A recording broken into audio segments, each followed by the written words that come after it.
Diversity. It's the idea behind every great company and everything they're going to accomplish. By embracing diversity, you become the best. And with every part of diversity, there's a challenge. The challenge is to show that different types of groups can work together, and by embracing it completely and fully and all that it has to offer, you're going to be the best. You're going to get to know people on a more personal level. There's no prejudice, there's no bias. You just get to know someone and capitalize on all that they have to offer and bring to you.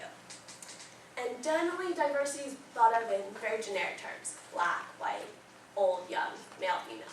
And this limits the uniqueness of every individual and all that they have. And by accepting diversity, we'll all grow. And to embrace diversity. You embrace diversity, it's the first step of team building. It's one of the first things you have to break through to get to that next step within your group.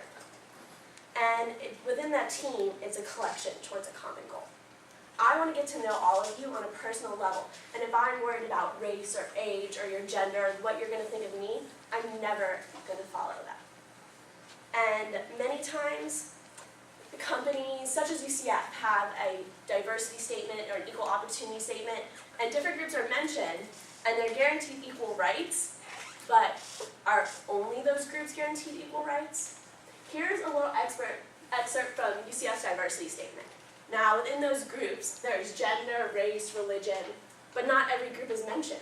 Does that mean that they're not given equal rights?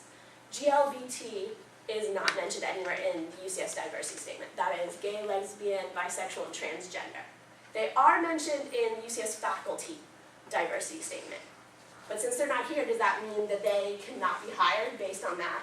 Do they have the right to be criticized for the way that they live?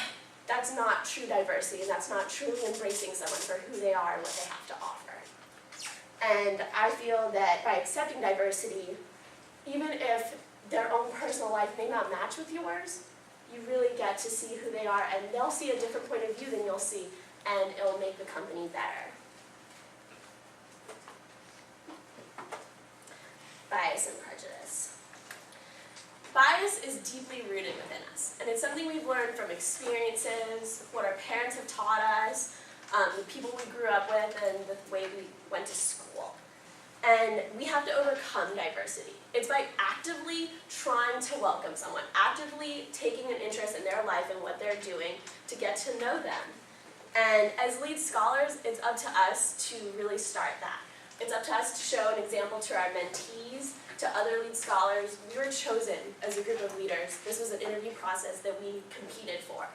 And we need to show that we embrace everyone for who they are and all that they have to offer.